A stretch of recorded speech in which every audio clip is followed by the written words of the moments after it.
past the 2 minute grace period. So we'll go and get ahead and get started. Thank you everybody for joining. Welcome to Office Hours once again. Today, kind of continuing a little bit from the last Office Hours, talking a little bit about history and the progression of some of the software. I wanted to talk a little bit about open source. So this is, you guys may have caught the Oxide and Friends podcast. I think that was on Monday earlier this week, and they were talking something very similar because we've all been seeing the things going on with different communities, Red Hat, uh, Terraform, and HashiCorp as a whole, of things being changed, and specifically the business, the BSL license. Some of them they've changed their software licensing and how they are working with the community.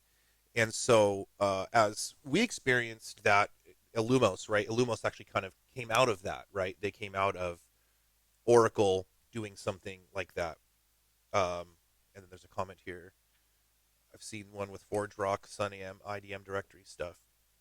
So yeah, it's happened with that. There were some other products too. It's even interesting too because MySQL, which I'll mention in here, MariaDB, the founders of MySQL, started MariaDB because of, they were purchased by Sun, subsequently purchased by Oracle, and they were like, we want to keep it open source, and they ended up changing licenses too. So it's it's kind of crazy how priorities can change for a project or a community, and not everybody can agree on what the right thing is going forward, and sometimes people are going to be affected in different ways. And so, what I wanted to start off with was just talk a little bit about um, open source itself. So a little bit of the history of just like how open source and the term came about, right? So source software, we all use it, we know about it, but it was released. What it says here, and this is all from just the Wikipedia definitions, but open source software, computer software released under a license in which the copyright holder grants users the right to use, study, change, and distribute the software and its source code to anyone and for any purpose. And that's a pretty broad definition there because there there's there's definitely licenses and agreements where the change or the distribution may be restricted. So that any purpose, that I don't think that applies across the board. And then maybe developed in a collaborative public manner, Illumos, other pieces of software, the Terraform plugins, right? And then source software, prominent example of open collaboration, meaning any capable user is able to participate in the online development and making the possible number of contributors indefinite. Um, the ability to examine the code facilitates public trust in the software. So some people, they only use open source software because they're able to understand how it works inside. And when you have things proprietary software similar to using Microsoft Windows and their products, right? You don't always understand what the product is doing. Brian and I were talking about this. He brought this up, the time issue with I forgot, I can't remember the exact name of it, Brian, but Microsoft, one of Windows servers, they developed this different way to keep time. Oh yeah, which is ridiculous.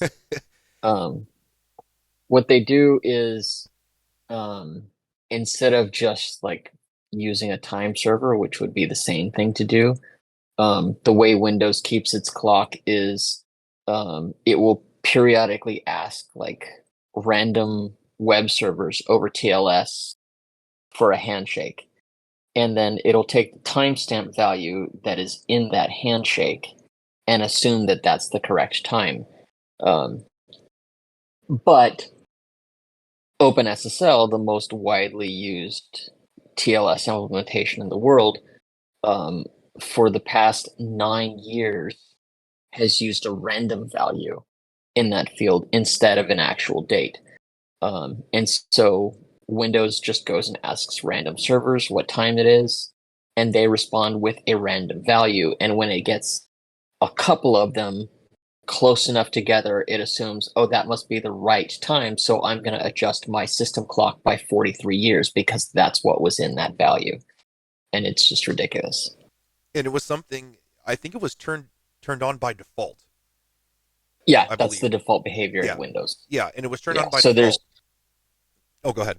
yeah, it went down this rabbit hole of like all these people that are like, I have no idea why my system just like jumped the clock by 6 years or whatever. Um, and yeah, it's because of this like weird way that Windows decides that it must be the right time. Yeah, and in that story that you posted, um, it talked a little bit about how it actually affected some production systems because they were using different things. One Oh example, yeah, yeah, yeah, one big example was it was like this routing table that was used to determine ownership of a certain cell phone number and assign it to a different carrier, right? So if you were, going from, let's say, it was in a different country, but let's say you're going to T-Mobile to Verizon or something, and you were porting your number, this system actually determined like when to actually make the port, and because the, right. the system clock that it was depending on was off, there was like numbers that were ported over that shit that were like it was just like all over the place. Basically, the system stopped working, and it was this really important system, Yeah, and they didn't know about that. And I use that as an example because it was turned on by default, and those things could happen even in open source software. So I'm not pegging proprietary software in that, but you couldn't go in and look at how that thing was made. You couldn't go look at that code. Microsoft just hands that to you, right? And you can't understand how they programmed it or change the behavior of it if you wanted to. And so that was just an example right. I wanted to point out because that's one of the things with people like using open source software for certain reasons, and one of them is I can understand some of what it does. Now, even some people just use open source software because of the free aspect, right? So I use GIMP instead of Photoshop because I can do a lot of the things that I do in Photoshop I can do in GIMP, and I don't have to pay a subscription. But there's plenty of other reasons to use open source software. So some quick history. In the early days of computing, 1950s, 1960s, programmers and developers shared software to learn from each other and evolve the field of computing. So it was just kind of this honor system thing, right? There was definitely software licensing, but software wasn't easily downloadable on the internet. You had disks, tapes, whatever, big hard drives, things like that. And depending on what machines you were using, you had big mainframes and terminals and things like that. Well, you may be using Unix or you may be using another large operating system. So these large businesses had all these different programs, and sometimes they shared. But Unix kind of changed that, right? The commercialization of software in the 1970s, 1980s, Unix became more of a standard, and obviously C code, which made software portable between different systems as well. It could be compiled for different architectures. And one of the big things with that was the universities, right? So that's how the networks came about, and obviously BSD and things like that came about from University of California. But there was different universities like University of Utah and some other universities were all developing different things in the software field. And then there was some collaborative software, like it says there, like with text typesetting, which is widely used, and Richard Stallman with the GNU project, which we obviously still use a lot of those things today, which are integrated into Linux. So they had open source versions of common tools. And then I put in there the early 1990s were a time when proprietary closed software really flourished. Microsoft, Apple, HP, IBM, they all sold and profited from their closed source operating systems and products that ran in those ecosystems, right? So we remember the lawsuits with Microsoft. We remember Internet Explorer being bundled in. Uh, and Linux was obviously happening at this time, but it was, an announcement on a news group, and it was Linus making his mini X kernel and saying, "Hey, do you guys want to work all night on software again?" and all those things. But and then FreeBSD as well was also coming up at that time. And so, It's pronounced Minix, by the oh, way. Minix. Sorry. Okay. We no, it's okay. Just want to let you know. Yes. Thank you for the correction. I'm always ready to be corrected. But yeah, so Minix, and it was funny because actually Microsoft had Xenix around this time, early on, but that I think they got out of it when I think when when SCO maybe got the copyright, or I may be wrong on that, but Well, they sold it to SCO. okay, Yeah, I think what happened was in the beginning, Microsoft was just like getting into as many things as they could. yeah, Um, the DOS business wasn't completely overtaking the CP/M business, which was CP/M was the um, that was the ubiquitous operating system before it became DOS. right. Gary Kildall, And yeah, so they had Minix as an alternative operating system, kind of competing on two fronts with CP/M. Um, and I think it was around the time that they got into Windows, or when Windows took off, um, they went full on into Windows, and they wanted to get rid of Xenix, and so they sold that off to SCO. okay, yeah, and I didn't put the CPM stuff in there, but that stuff is really interesting too because Gary Yeah, it's Kildall, like ancient history stuff. Yeah. yeah, because Gary Kildall, the whole, there was a lot of code. I think that when Microsoft went to go get DOS and sold it to like IBM, I think it was the guy. I have to go back to the story again, but they took a lot of. I think they found out later Gary Kildall's code, and he did a lot of work. I mean, like you said, CPM was ubiquitous at the time, so yeah, Hmm. he was important, an important figure. I've actually gone back recently and watched a bunch of Computer Chronicles from PBS, and he was the co-host for a number of years on that. So it's pretty interesting to see his take on the software, as he was really a big part of it too. Um, and so, yeah, the term open source was adopted by a used by Bruce Perens, Tim O'Reilly, the O'Reilly books, and Linus himself and others. And the open source initiative was founded in February 1998 to encourage the use of the new term and evangelize open source principles. So, open source existed. It didn't really have a official name, but when this was coined, and it's kind of stuck over the years, right? Um, we've seen open source evolve immensely over the past couple decades, especially with internet distribution. Previously, like, we had slower internet, so you could still get some things, but once CD-ROMs, remember the old AOL CD-ROMs? That was the way you could get free BSD, was you could order on a CD-ROM and have it shipped to you. But now, of course, you can download an operating system, and we have micro SD cards and all sorts of crazy things of storage. So it's pretty fun. So, fast forwarding to today a little bit, there's been recent events of companies changing their open source licenses, models, and practices that have influenced users and communities. Examples include Red Hat, HashiCorp, Elasticsearch, MariaDB, and some others. I mentioned Red Hat and HashiCorp because those are very recent in my mind. And then in the Lumos itself, and thank you, Dan, for the correction on the auto correct on Illumos with the lowercase I. It started out of similar circumstances when Oracle purchased Sun and made the decision to close Solaris. We talked about that a little bit, ending the Open Solaris project. And then a fork was made, and that's when the split happened, right? That's when Illumos became what it was, and Oracle continued on with Solaris in its closed form.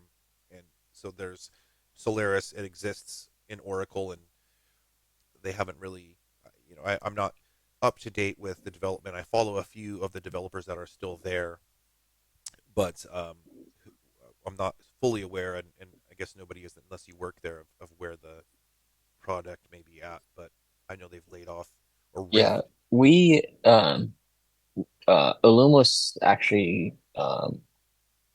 wanted to be like a second Open Solaris distribution, because Solaris was, the first one, the only one, um, and so Illumos was going to just be another one, um, as a full downstream of Solaris.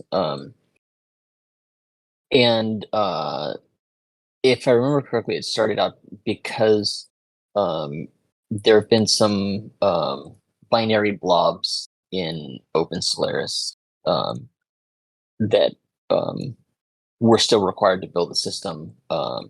And the idea was that we wanted to have one that was like completely open. So those proprietary closed bits, we would replace them in one way or another, to have like the 100% open version and then like the Oracle version. And so it was going to just be a second one. And it was like 2 weeks after the announcement of Illumos, Oracle made the announcement that they're discontinuing open work on Solaris. And so at that point, it was like, well, okay, I guess we're it then. And so, like, I kind of think of it as like, we didn't fork Solaris, Oracle did. Right. They took their ball and went home. So yeah, and I think isn't there still like a few like yeah, but it's just a couple of drivers, I think. Okay, yeah.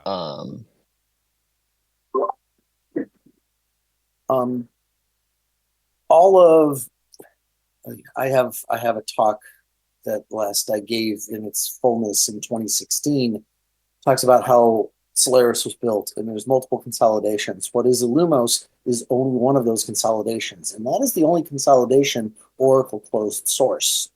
Everything else that builds Oracle Solaris is open source and readable. This includes the image packaging system. This includes all the GNOME and all that, everything outside operating system, support libraries, and networking, which is what forms Illumos Gate. But that was the ball they took and went home with. Okay. That analogy is spot on. Right. Spot on. Yeah, I like that. Yeah. Took their ball and went home. Because so they still use like Xorg stuff, and right, that is some of that stuff might be open source. Yeah, Solaris today, like, it is largely an open source system.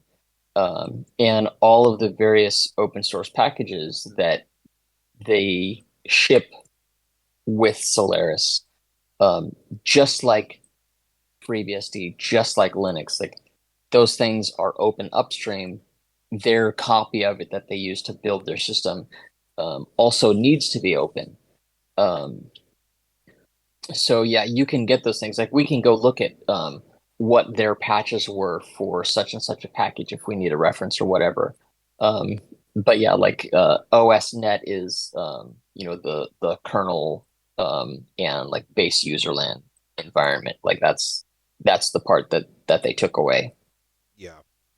Yeah, because they, like I said, some of that stuff, like you said, they depend on other projects, right? So they can't actually take it all away because they don't own all of it. Yeah. So yeah, and as far as the closed bits, I actually a while ago, I was like, how do we know that the closed bits haven't been swapped out? Like, how do we know that they haven't been maliciously replaced by somebody? And so I went back as far as I could, and I found like checksums dated from like early 2012, I think. And I took all of that data and I stuck it into a GitHub repo that like documents these are the closed binaries that were originally shipped with Open Solaris. And this is like the download of things that we still use to do the build. Almost everything in there has been replaced. But there's a few things left. I'll get the URL. Yeah, because I think Peter Tribble posted something about the closed bits a week or two ago. He posted the link on his blog. Where is it? Talking about some. It's in my GitHub account. Okay, yeah, if you want to post it in chat. Oh, there we go. It's closed integrity. Yeah, so it's got like the hashes of all the files and like they can be double checked and cross referenced, and like the time the hashes were retrieved. So yeah, there we go. That can be used to cross check to make sure that um, uh,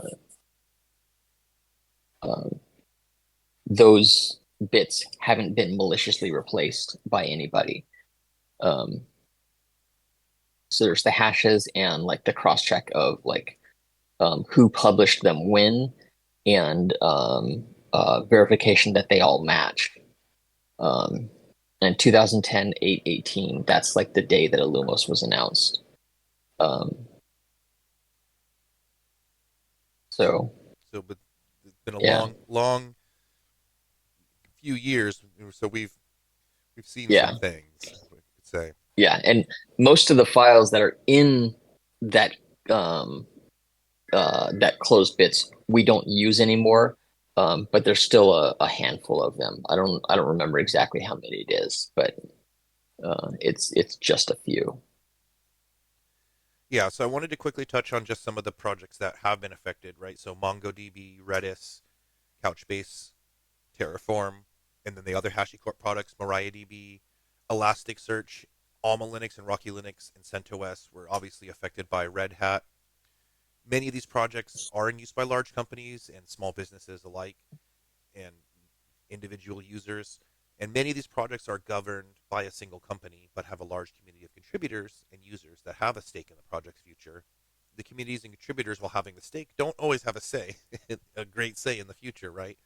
And so that's why I wanted to talk a little bit about that, was have a little bit of discussion on on the, because I think they talked about, if you listen to the Oxide and Friends podcast, they talk a lot about, because they had Kelsey Hightower on, they talked about contributing to certain projects, and how some of them, I'm not sure which projects it is, but some of them you might assign the copyright to the company if you do that, right? So there's different licenses that determine how the work you contribute, who actually owns it. Do you own it?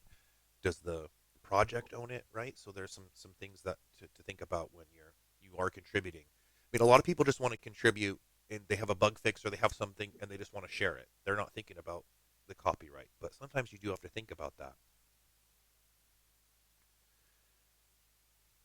And then why did this happen? Every use case is different, of course. We talked about Solaris and Oracle. In the case of Red Hat, they actually, these are individuals speaking out, but kind of the sentiment was they didn't want freeloaders to benefit from their work, which is interesting because they're kind of benefiting from other people's work too. Even though Red Hat does have a large amount of contributors on Linux kernel, but it's not just them, and that's contributing to it. In the cases such as Elasticsearch, Amazon has made services where the company isn't compensated for the work, and while they seemingly profit from others' work. And with Terraform, it was a combination of things, but the board, lack of profitability, and then similar thing. Amazon has a service, competitors making products from their work, and then communities taking action, right? So similar to Illumos, OpenTF Foundation has been created, and they forked Terraform, creating OpenTF. There's a whole thing you can read on that, where they're wanting to have some sort of um, compatibility going forward. Who knows where they'll take it? But I feel like even though they've done this, I don't think HashiCorp can. They're not going to make, at least immediately. I don't think they're going to make major changes. But who knows what's going to happen going down the road. Alma Linux. Um, Brian, you mentioned this. There's other ways to access the source, right? So Red Hat, what they're doing is changing how you can access the source code. Because before you could just, they had their repo, and after a certain time, for instance with CentOS, it was removing all the Red Hat trademarks and those things, but it was essentially the same operating system with minor differences, but was bit for bit compatible. The access has changed. You can still get it in different ways, but they can't do the exact same way they did before. And so, for with Alma Linux, for instance, they're trying to be application binary compatible, um, but not bit for bit exactly like they were before. I mentioned MariaDB, which was all to be open source, and they, similar. They were acquired by Sun and then subsequently Oracle. They've even moved to the BSL, and the BSL doesn't mean closed source, but does change the ways the products can be used by commercial entities, and the way that you can make changes and things like that, and how that works. You can still download it and use it the way you used to, but you can't. I think it's to restrict building your own commercial product out of it, right? That's what they're trying to avoid. What's happened recently, so we've seen companies do that. So that was why I wanted to bring this up, and so I just wanted to have a little bit of discussion. If people have things they want to bring up, question, comments. Have you been affected by this? Is there closed source software that you use? What can we do different, better for the future? I don't want to, none of the things that I'm expressing here have anything like I'm not expressing any views of MNX, right? Because I'm an employee, I'm not an owner. Um, I don't want to speak for Nick. I think he has a great mindset personally on open source. I mean, he has to he has to be in that position to think about his business, and open source, right? So he has a unique view. He's not here today, but if I'd love to have him talk a little bit about that at some point, and just talk a little bit about his experience. How do communities and companies harmonize so interests are all met? That's probably not possible. Is there a single model, or is there no one size fits all? Other thoughts? So if people want to jump in and have anything to say, please go ahead.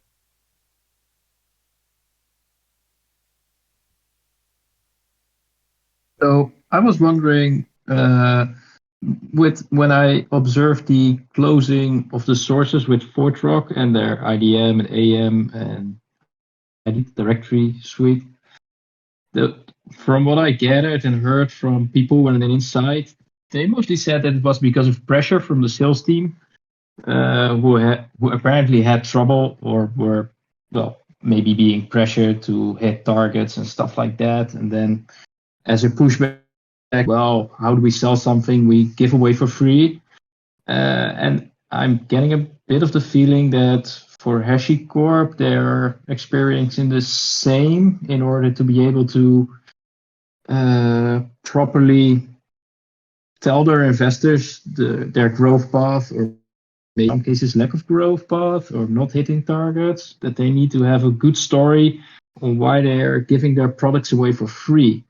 So that's it. And closing the source is obviously an easy way to, well, not having to have that discussion anymore. So I was wondering what you folks think about that, how much outside pressure from sales teams, investors, shareholders, and stuff you have to be able to withstand in order to, well, maintain open source.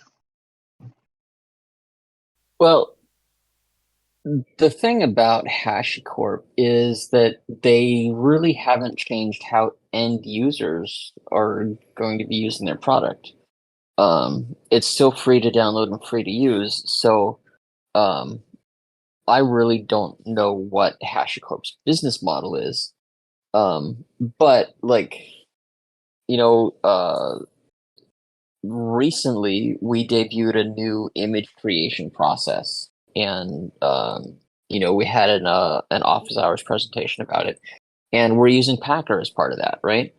um, According to the new terms of whatever they're doing, we don't need to pay for Packer in order to do that, um, which is good, because if that became the requirement, then I think that I'd be looking for a different solution.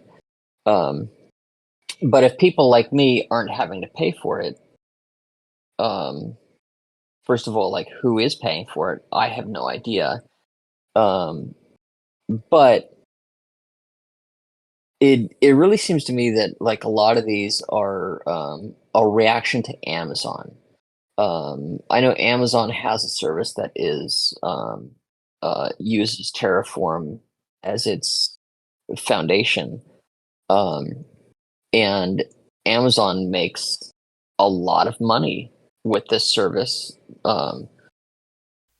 that is only possible because of this open source product. And like, that's why Mongo did their thing. That's why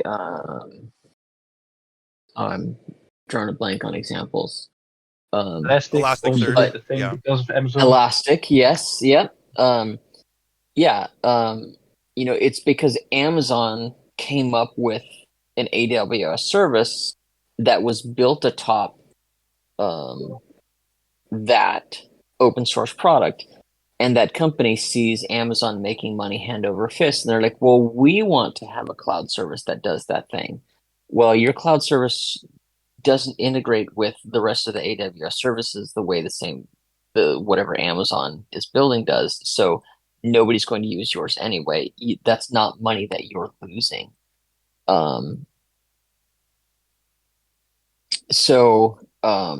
Yeah, I don't know. Um, it really seems to me more like um, they're sabotaging themselves because they see we have all these downloads, we have all these users. That's money that we're letting go. And what they don't realize is that if they're going to require money for all this stuff, those users are going to dry up, you know? Um, so, I mean, like I said, I don't know exactly what their business model is. I don't know who they sell to. But I know they're not going to replace whatever AWS is doing. They could make something that um interfaced directly with the AWS control plane. But because you have to go to their API to do it and not Amazon's API to do it, it might as well not exist. Nobody's going to use that.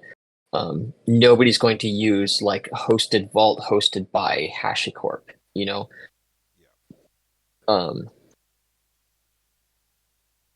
Yeah, I was just going to comment on a little bit of their business model from what I understand and read, and is that they have a Terraform Enterprise product, which I guess is not the same as the open source one. So I guess they sell customers on that. Vault, they have like a Vault Enterprise product, right? So they have a product that does secrets, and now I think they have Git tracking secrets in there as well. They've purchased a couple companies to enhance that. So their target market is probably well, I guess their target market for Vault could be, and their Git thing is anybody who uses any Git type product, so GitLab, Bitbucket, GitHub, whether that's on premise or hosted. So Does it make sense to run Vault in the cloud in the sense that if you want secret management in the cloud, you could just use Azure's or AWS's secret management tool? Doesn't Vault only make sense on premises? Well, that would be my opinion. Yeah. Like hosted Vault run by HashiCorp isn't going to integrate with your IAM users. So if you're all in on the Amazon ecosystem, you want to use your AWS resource controls to determine what entities can access which secrets, right? You don't have any of that with Vault. So you have to like completely create your own bespoke system that's going to determine how your AWS instances are allowed to access your secrets that are in a completely different cloud. And then you also have to worry about like, well, what if that cloud can't talk to that cloud? What if there's networking issues? But Amazon's own secret hosting system, which is based on their internal secrets product called Odin. And having worked at Amazon, there's not a lot of things that I can praise about what they do, but Odin is a really good product. Odin was one of the shining systems like working inside of Amazon. It was really great, and I think it's really cool that it's part of AWS. But I can't imagine an AWS user actually wanting to go use vault hosted in the cloud by HashiCorp. I don't know. I don't see a business model there. I don't see a Yeah, significant source of revenue there.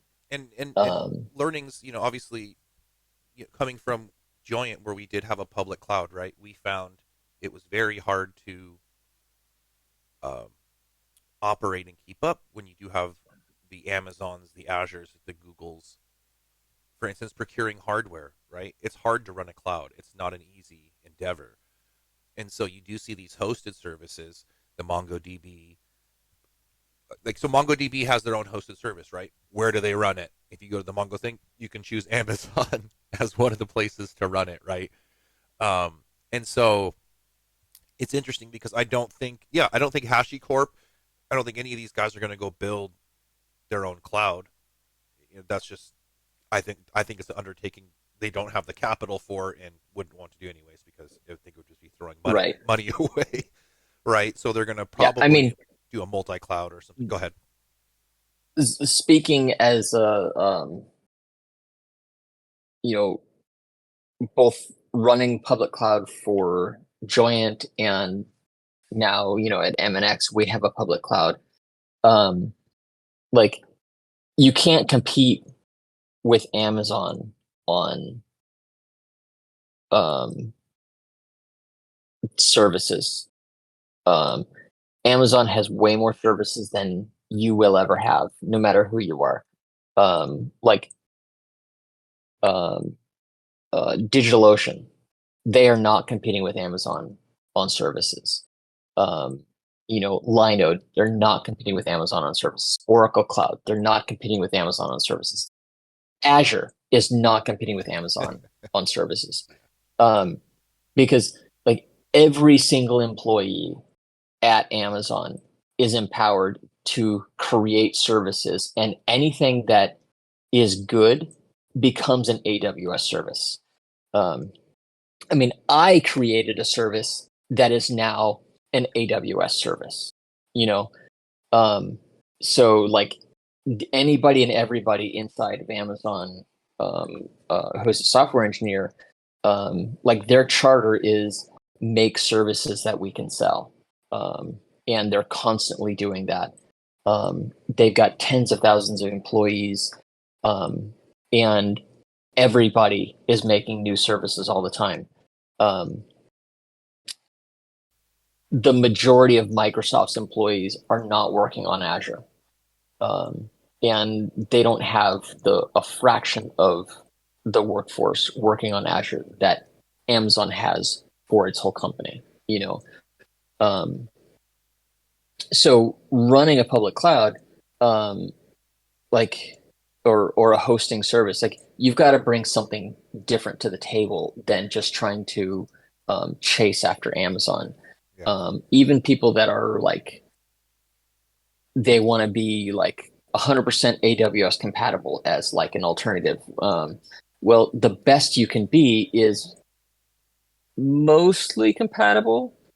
We'll say if you're 75% compatible, you're really kicking ass at it. But also you're behind the game because at AWS reInvent every single year, they announce some brand new flashy stuff that you don't have.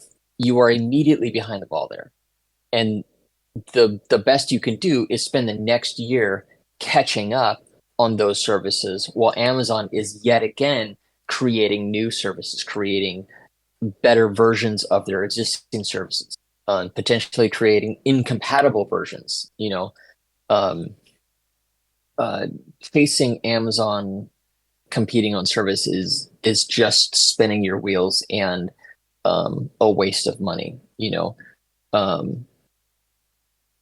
MNX is a good business with our public cloud and our hosting services, but the thing that we bring to the table is not competing with Amazon on those services, because it's just flat impossible. Yeah, and I was going to say it's interesting the billing model too, because one of the things about Amazon, right, is the surprise bill. when you do spin up the accidental cluster, or you leave something running and you get this like $10,000 bill, right? Um, and so and Amazon wants that to happen. Like they'll say they'll help you out with billing, but they want Right. you to leave stuff running. They want you to do big jobs and forget about them, or they want developers to accidentally spin up the biggest system they can for a test. And maybe they'll give you a little discount and they'll forgive it a few times, but eventually you will have to sometimes pay for it, because that's locking people into services and getting them to continually run. The more you run a service, the more something's running, the more revenue they get, right? And so the interesting thing about competing on that is, especially with an on-premise model, is more predictability in your costs. Like you can use your own compute and things like that, and that's one difference there. But and the interesting thing too is, like I just said, is that even the competitors are still going to generate revenue for Amazon, because like MongoDB, maybe even Elasticsearch, if they want to offer the maximum hosted product to their customer, they're probably going to have Amazon as one of the places to host it, right? And so that's another thing to think about too. But yeah, the business model is interesting because it's really, you can't, there's no, you're not going to, just the sheer size, you can't go and build a cloud that big, but there is still opportunities to have alternatives like peer compute, um, in on-premise things, or maybe you do want to have predictable costs, you want to own your data.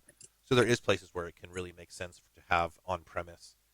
But with the services side, yeah, like you're not going to, I mean, you can maybe build something on your own that works for your company, but you're not going to have a service that like Amazon can do and then lock somebody in. So it is a hard thing, I think, to figure out that business model, because and they talked about this on the Oxide and Friends, right? Is and we experienced this at Joint with Node.js and and and and with Smart OS, Smart Data Center, right? Is, oh man, we got 100,000 downloads or something, right? And a download doesn't always equal a customer; it just equals a download. And so Right. that's tough, because you're like, man, that's an opportunity. That's an opportunity. And with open source, right, you're going to have to go above and beyond because your software is free. You do have to think about, okay, what is the value add for the customer? And for us, it was support, right? Because if large businesses do want to use the product, they need a neck to throttle. They need support. And so, and that's, the Red Hat model. And that's been successful for many different companies, the Red Hat model. But the pressure is on from people like, now that Red Hat's acquired by IBM, and they even made a profit, and there was still pressure and laid people off. So there's just this Wall Street pressure. It's just crazy how it can really change the social contract of the software, and like just the drive for profitability, just more and more and more. Even when the software is really, really good and really useful, you want to monetize that. Yeah. And it's not that um like we're trying to extort support money out of you, Oh no. right? It's the support is the insurance policy. Um Right. it's that when you're running a service and the shit hits the fan, because it inevitably does, no matter how well made um a set of software is, things go wrong sometimes. Sometimes they go wrong because of hardware. Sometimes they go wrong because of networks. Sometimes they go wrong because you get the perfect storm of conditions that just was never anticipated. Things happen. Um, the thing is, like with a support contract, when you have an emergency, that becomes our emergency. You've got a support contract and something goes very wrong, very badly, and you're losing X dollars per hour. You get on the phone with us, and we will help you recover much faster than you would be able to do on your own, because we have the expertise in the software. Um, you know, I like helping people out. I hang out on IRC. People ask questions. On the mailing list and stuff. Um, but like, if it's my kid's birthday and you have an emergency with your software, I'm going to the birthday party. I understand like people have problems and people have emergencies, but everyone else's emergency doesn't constitute an emergency for me. But when you're paying that support contract, like, what you're buying is your emergency becomes mine, and we will definitely take care of those. Um, we don't want to leave people high and dry, but um, we've got like other commitments and other things that we have to do. That support contract guarantees you that your issue gets priority attention from us. Um, Yeah, so and that's interesting too because even with proprietary software, so like with Microsoft, right? You buy the licenses and you don't get support automatically. You still have to go purchase right, support, right? But yeah, so that's an interesting thing too. But with the open source, right? At least, well, depending on the company, but the goal is get a bunch of users, right? And then they'll embed the product into their organization, and they'll need the support. And that's a hard. Sometimes that can be a hard thing for it to permeate in the right way, and then get the contract. I mean, it does happen with products, and we have some great customers, but we'd always like to see more usage and more support because I think we have an amazing product.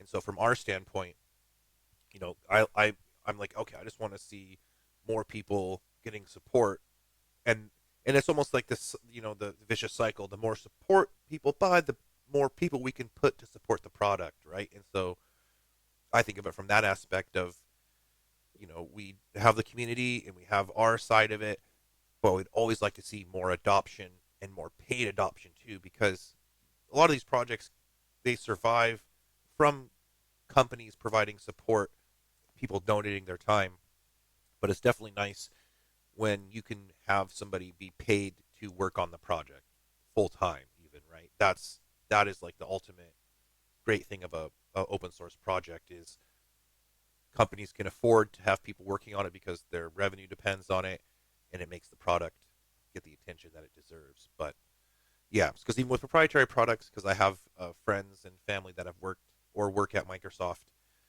and I always think of the scammers that you see on like Scambait and YouTube now that they try to catch up, but I always have my grandma or my dad call, hey, Microsoft's trying to help me and all this, and it's like, no, Microsoft will never help you with Windows unless you were to buy some crazy support contract. But yeah, so even with those products, right, they have proprietary products, like you could go buy um, like an Oracle database product. You pay more if you want the support. If you just want the license, you get that. But if you want the support, that's more money. So there is a model for that too. But it's usually with companies who probably already have a relationship with a particular company in other ways, and then they expand, grow through there. And Amazon just does that with cloud products, right? So that instead of it being installed on your own hardware, you're doing this with their computer and the software you're using, but it's all on their systems. They're marking up the bandwidth, right. the power, all the other stuff, the help that they provide in their data centers and all that. So Yeah, and you still don't get support other than forums unless you're that's true. a ginormous customer. Yeah, and not even costs. Um, They'll you start know, pinging you, I think, it, right? right. If you've got your spot instance that you're uh, slightly underpaying for that costs you about $3 a month, and you have an issue, like Amazon is not going to help you with that. You are completely on your own. So, like, just because you're paying money doesn't guarantee that you're going to get any help in a lot of cases. Yeah, and that's another thing too is that, um, and that's the thing I kind of wanted to touch on a little bit quickly too is that when we have, and I've seen this with different in projects. I haven't seen it too much in Smart OS, but maybe a little bit. We've seen a few people, you know, ask for certain above and beyond things, kind of like you mentioned the birthday party analogy. Like, hey, I have this problem at my company, yada yada yada. What's the fix for this? How do I do like? And they want the complete playbook, and they want you to explain it, and you're like, Right. I'm sorry, but I'm not going to provide that to you. Like, I can't spend an hour to 10 hours, whatever, giving you this support. That's just not realistic. And there's definitely open source projects where people are like, hey, I need this fix. I want this bug fixed. Hey, why don't you Yeah. contribute a pull request? Or have you tried looking at, I mean, not everybody's a programmer, but it's like, hey, have you tried doing this or things like that? Yeah, I've had cases where people in IRC would like start with simple questions, and over time it would it like it would escalate. Like the questions would be like a little bit grander in scope. And it's not significantly bigger of an answer than it was the last time, but it's a little bit more, and it just kind of keeps growing and growing until, one day a guy said to me, like, okay, here's like an abstract concept of an application that I would like to deploy. What would be the best architecture to create for this within Triton? And I was like, okay, like I am cutting you off, man. Like if you want professional services, we can do that. But like I'm not gonna spend like 6 hours generating proposal for you for this thing. Like that is completely out of the scope of like, answering questions on IRC. Um, those kinds of things are available if you need it, but if this is something that like you're making money off of, like I'm not just gonna like give you my work for free for that kind of thing. So yeah, that's like completely outside the scope of the software itself.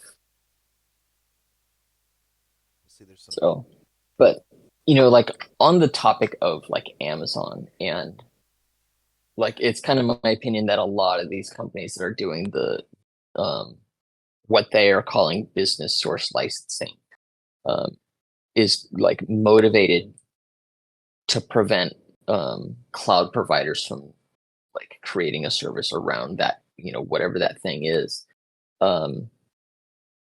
Having worked at Amazon, I can tell you they 100% avoid GPL3 software. So GPL3 and AGPL. There's even an agent that runs on every workstation. And if you install software that's GPL3 overnight, it will delete that software from your computer without asking and without telling. So yeah, GPL3 software is completely forbidden at Amazon. And it wasn't Elasticsearch that went to AGPL? Is that the license they changed to? Maybe. But yeah, like yes, if you want to stick Elasticsearch went to Amazon, AGPL, and they were the first ones that I know of that did it specifically because they wanted some of that Amazon money or whatever. yeah. If you want to stick it to Amazon and stay open source, GPL3 or AGPL, that will totally do it. They will never touch your stuff again. So what's their gripe with the GPL3? I know the AGPL has some clause where, well, if you use it to host something, you have to open source it as well. So basically, as right, called it, yeah. closing the So loophole. But GPL3, yeah, the way their lawyers have interpreted it is that there's effectively no difference between GPL3 and AGPL. So that like you can't even have like Bash 4 at Amazon. Like they compelled everybody to switch to ZFS or not ZFS, ZSH. ZSH, yeah. Rather than allow Bash 4 to be installed.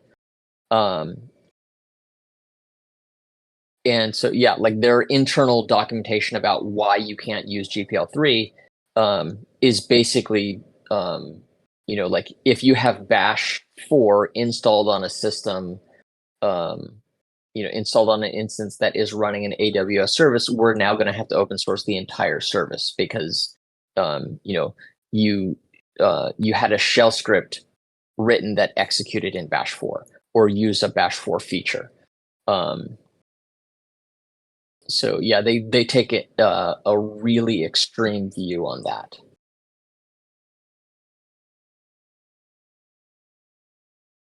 Yeah, so that, like you said, that's one of the ways to change things up, right? The Yeah. license changes are responses to that. Is okay. Well, Yeah. you can, I mean, which they can use the work that was previously licensed, though, right? They just won't be able to use the future work that's right. contributed under the new license, if I'm understanding that Yeah. correctly. And I don't agree with their interpretation of the GPL3, but that's the interpretation that they have.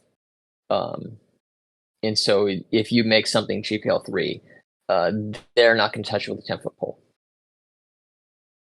And that's the other interesting thing too, which I wanted to mention was because I experienced this when I was doing IT for a startup, was even just being compliant with, for instance, proprietary software. So with our Windows licenses was really, really complicated because you couldn't even buy it from Microsoft. You had to go to like a reseller, and there was all this work you had to do in the language. You practically had to have like a law degree to really understand it correctly.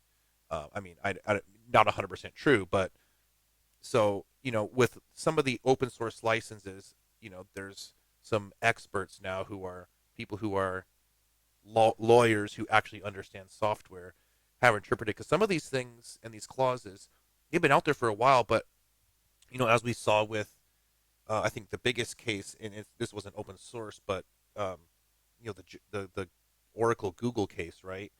Is that how does the law Mm-hmm. work when it comes to software? Because it can be a really, really crazy place to tread. So I wonder what we'll see as far as lawsuits that come out of these license changes, and how they end up is what I'm curious to see if. Yeah, I don't know.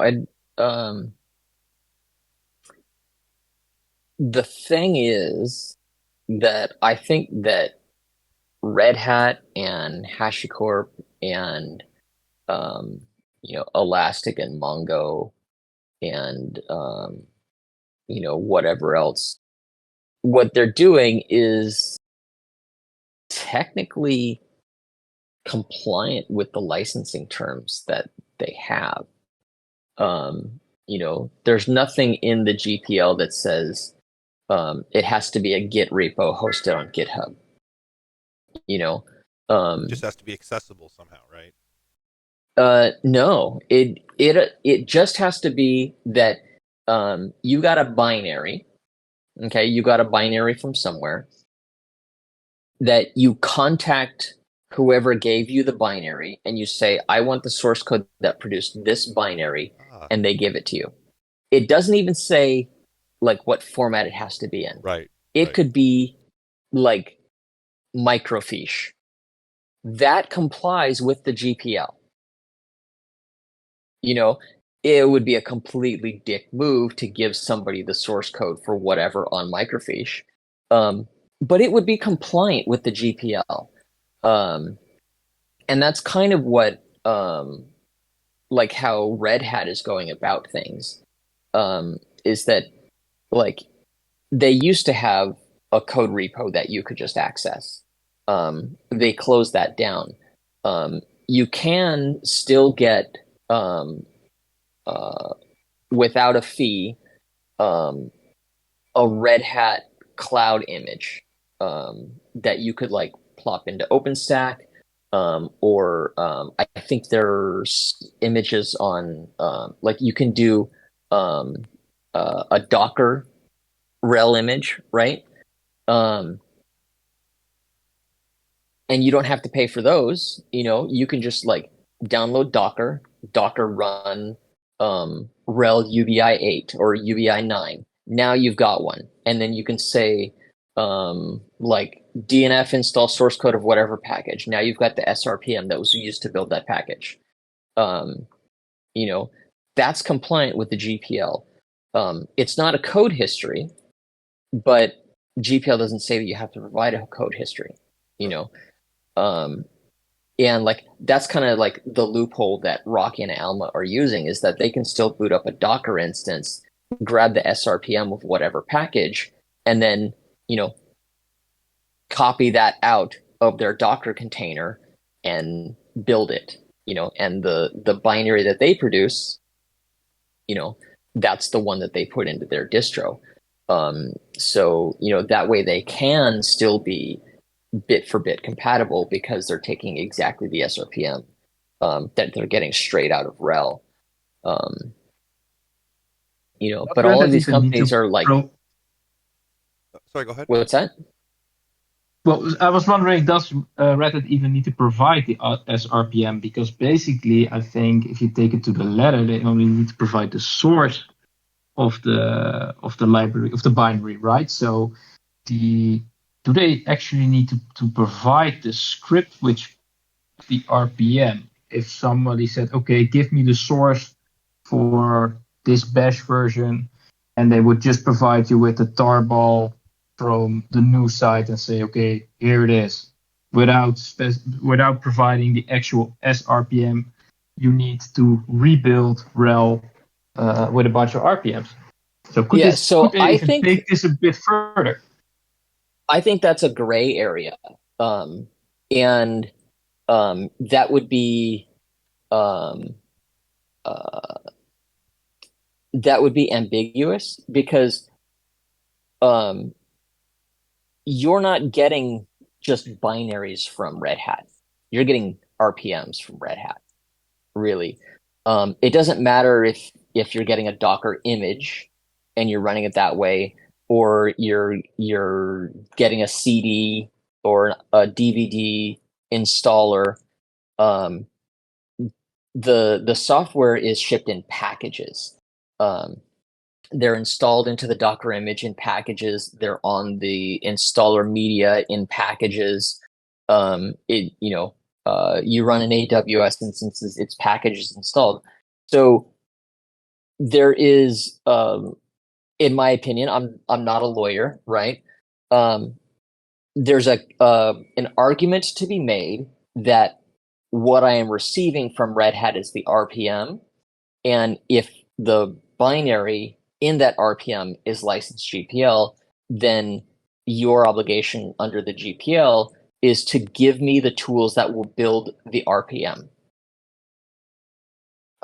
So I kind of think that like the SRPM is a requirement under the GPL for packages that are licensed GPL.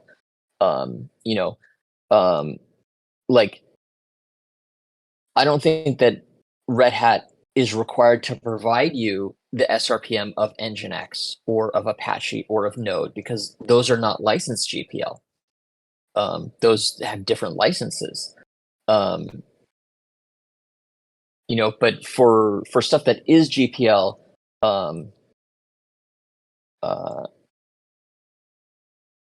different people could see it different ways.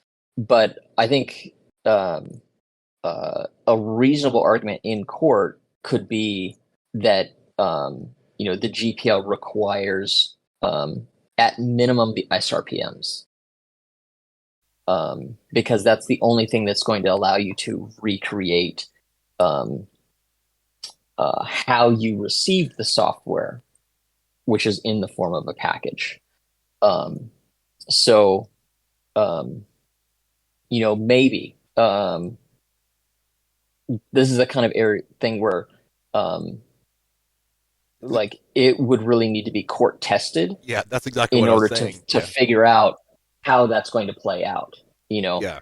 And it could play out completely different in different jurisdictions. Exactly. Our U.S. court system that's bought and paid for by corporate America might get one interpretation, but you might get a different interpretation with different requirements from Switzerland or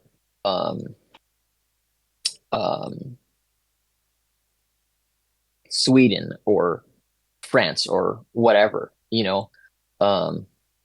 Australia court comes down with a different interpretation, and then like, okay, so like how is what's the requirement for a Docker image then, right? Um, are they going to say like these Docker images are only available in the US? Those Docker images are only available in Australia so that we can keep our requirements for these different jurisdictions separate? Probably not. Um, they're, they're probably going to go with something that um, is going to be compliant with the most jurisdictions possible. Um, just because, like, it's easier from a business standpoint if you don't have to deal with all that hassle. Um, That's actually a really but interesting point. So now that you might have given them an idea actually, because you said, well, stuff like Nginx is not GPL licensed, so they could create a Swiss cheese where they just say, okay, we'll give you the oh GPL stuff, but we're not going to give you the other stuff, and then basically the whole thing breaks down because yeah, you just got half of RHEL, and half of RHEL yeah, doesn't they work. didn't need me to tell them that. They are fully aware. If they start doing that, it's not because I said that. They got a spy net. Well, we're kind of running Yeah, over time here, but this is why I wanted to have this because there's so many things to discuss, and I love this stuff. That's why I think the licensing stuff can get crazy because like I was saying like yeah it hasn't been court tested yet, some of it, so I'm wondering if we're gonna see any. I mean, we saw, like I said, we saw the Oracle Google case, and that was like huge over Java. right. So, and like that was all Yeah, about that was like, APIs. yeah, So, uh, that stuff was crazy. So I'm yeah. just wondering But what we'll see in the it future. was a similar case where um, Oracle's not making money from Java, Yes. but Google is because it's selling all these Android phones and they're selling all these apps on the Google Play Store, and they're making a ton of money using basically like the Java language, even though they're using their own interpreter Right. and their own implementation. Um, and Oracle's like, hey, I want a piece of that pie. Um, Yeah, they have a copyright, but they didn't have this so like explicit way for them to sell it to Google or whatever. It was like, well, it was there, and you said, it was all about the API. So, right. like I said, we're a little bit over time. Thank you guys so much. Let's continue the discussion on Discord and stuff. I'm sure we're going to talk about this more because there's going to be all sorts of stuff happening. But I really appreciate it. This is what I wanted to do. I wanted this lively discussion. This is what we got. So thank you guys very much, and we'll continue to have the discussion. And yeah, we'll look forward to the next office hours. I'll give a little bit of preview on that. I got some things to work out, but I'll get you guys information on. Thanks, See folks. y'all next time.